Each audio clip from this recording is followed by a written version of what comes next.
Hello friend, સ્વાગત છે તમારું મમ્માઝ રસોઈમાં। આજે હું તમારી સાથે શેર કરીશ લગ્ન પ્રસંગમાં બનાવાતો એવો લાપસીમાંથી બનતો એવો કાઠિયાવાડી કંચાર। તો આની પહેલાં મેં કંચાર એક શેર કર્યો હતો, તે ચોખાના લોટમાંથી બન્યો હતો, અને આજે આપણે લાપસીમાંથી બનતો એવો કાઠિયાવાડી કંચાર બનાવશું। તો ચાલો શરૂઆત કરીએ રેસીપીની। તો તેના માટે મેં આ ભાખરીનો લોટ આપણે જે કહીએ ને કરકરો લોટ, તે લોટ લીધો છે, જાડો દળેલો, અને ત્યાર પછી દળેલી ખાંડ લીધી છે, અને ત્યાર પછી આ ઘી લીધું છે, અને કિસમિસ લીધી છે, કાજુ, તૂટી ફૂટી, એલાયચી, ગોળ, લવિંગ અને બદામ, અને તેલ લીધું છે, તેલ અને પાણી। આપણે ગેસ ચાલુ કરી અને કુકર લઈશું। તમારી આગળ જો જાડા તળિયાવાળી પેન હોય કે તપેલું હોય તો ચાલે, અને મેં કુકર લીધું છે। કોઈ પણ જાડા તળિયાવાળું વાસણ હોય ને તો લેવાનું।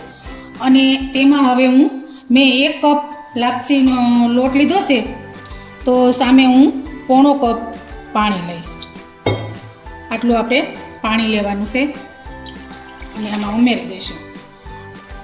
1 કપ મેં જાડો લોટ કરકરો એટલે કે ભાખરીનો લોટ લીધો છે,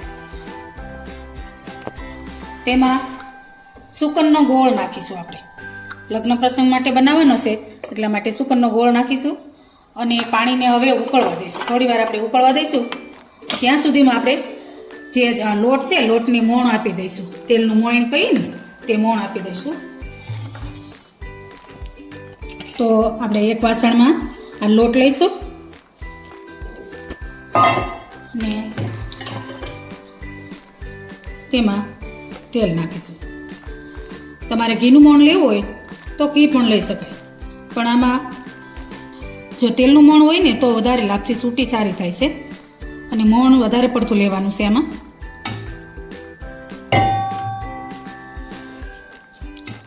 જો આ રીતે આપણે એને મિક્સ કરી દઈશું। પછી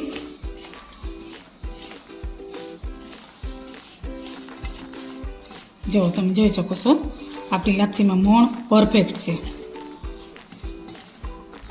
આવી રીતે મુઠ્ઠી પડતું મોણ નાખવાનું છે।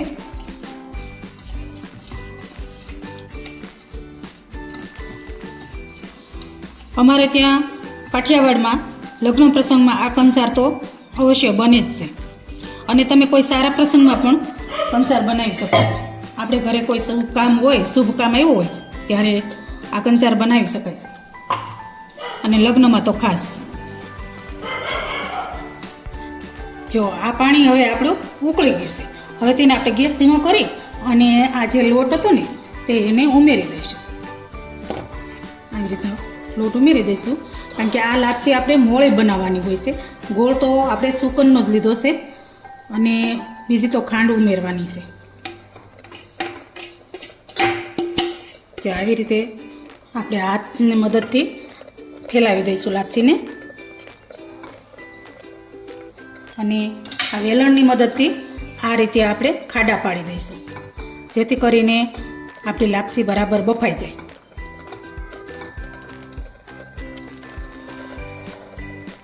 જો આ રીતે આપણે ખાડા પાડી દેવાના છે, અને કુકરની સીટી કાઢી લેવાની છે। આ રીતે કુકરની સીટી કાઢી અને આપણે તેને પેક કરી દઈશું।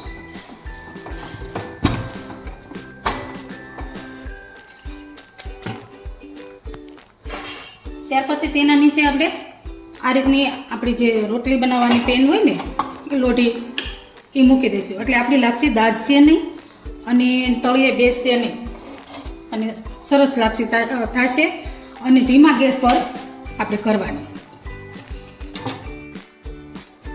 તો હવે આપણે આ ગેસની ફ્લેમ એકદમ ધીમી રાખી અને 7 થી 8 મિનિટ માટે આપણે લાપસી બફાવા મૂકી હતી। તો હવે જોઈ લઈએ બફાઈ ગઈ છે કે કેમ।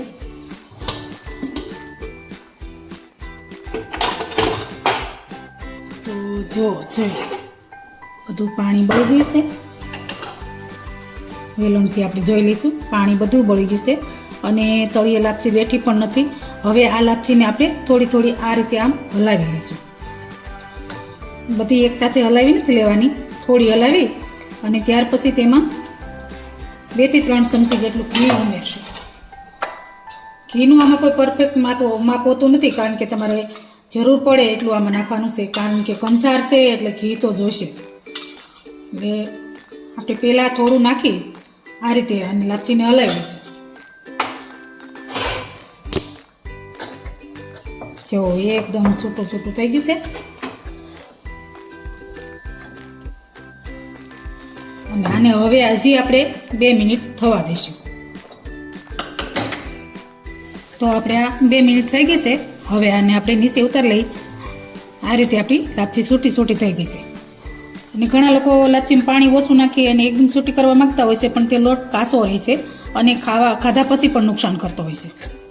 હવે આપણે એક વાસણમાં આને લઈ લઈશું.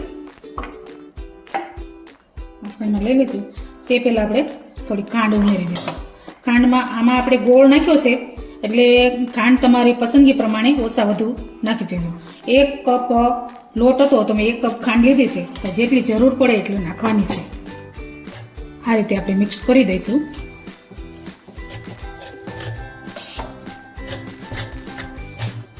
એકદમ છૂટે દાણે થઈ ગઈ છે ને લાપસી આપણી તૈયાર.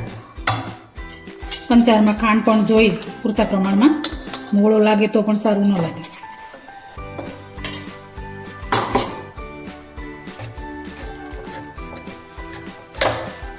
જો તમે જોઈ શકો છો બધું મિક્સ થઈ ગયું છે. હવે આપણે ઘી નાખી દઈશું.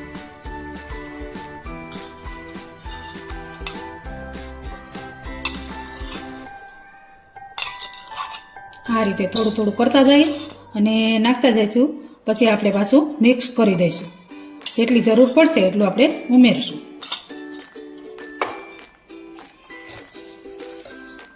જો ઘી પણ આપણું બરાબર થઈ ગયું છે.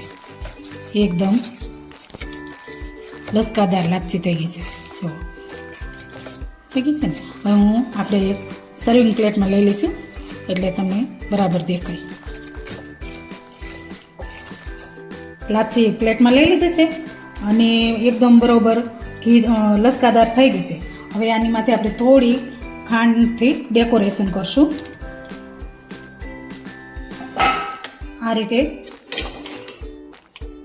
ખાંડ લઈ અને આવી રીતે આપણે આખામાં ખાંડ નાખી દઈશું. આવી રીતે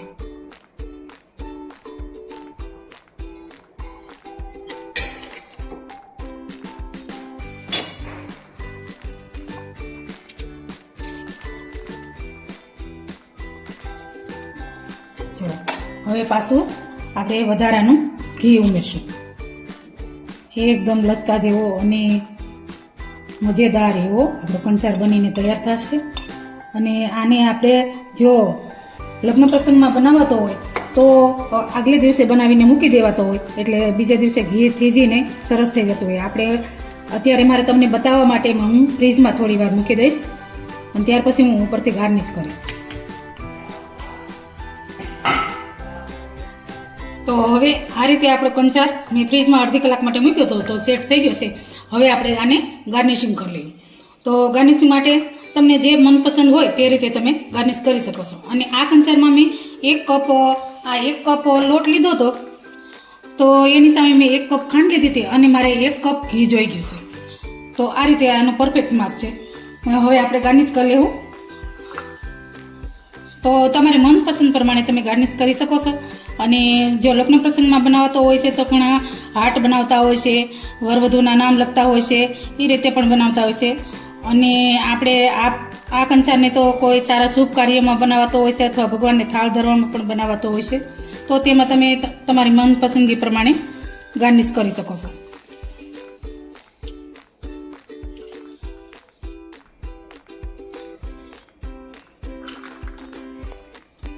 તો આ રીતે આપણે સાદું અને સિમ્પલ રીતે ગાર્નિશ કરી લઈશું. અને ઘણી જગ્યાએ તો ચોખાના લોટનો પણ કંચાર બનતો હોય છે અને ઘણી જગ્યાએ લાપસીનો બનતો હોય છે. તો મેં તમને 2 પ્રકારની રેસીપી બતાવી છે. લાપસીમાંથી બનતો કંચાર પણ બતાવ્યો છે અને આની પહેલાંનો વિડીયો મેં ચોખાના લોટમાંથી બનતો કંચાર બનાવ્યો છે. તો તમારી ઘરે કેવો બને છે અને તમને બે વિડીયોમાંથી કેવો વિડીયો વધારે પસંદ આવ્યો અને કઈ રેસીપી વધારે ગમી તે મને કમેન્ટમાં જરૂરથી જણાવશો. તો તૈયાર છે હવે આપણો કંચાર. તો આપણો આ કાઠિયાવાડી કંચાર બનીને તૈયાર છે. તો તૈયાર છે આપણો લગ્ન પ્રસંગમાં બનાવાય તેવો લાપસીમાંથી બનતો કાઠિયાવાડી કંચાર. તમને આ કંચારની રેસીપી કેવી લાગી તે મને કમેન્ટમાં જરૂરથી જણાવજો. અને મારો આ વિડીયો જો તમને પસંદ આવ્યો હોય તો લાઈક કરજો, શેર કરજો અને સબસ્ક્રાઈબ કરવાનું ના ભૂલશો. અને બેલ આઇકન બટન દબાવી દેજો જેથી કરીને મારા દરેક વિડીયોના નોટિફિકેશન તમને જલ્દી મળતા રહે. ફરી મળશું આપણે નવી રેસીપી સાથે. Thank you.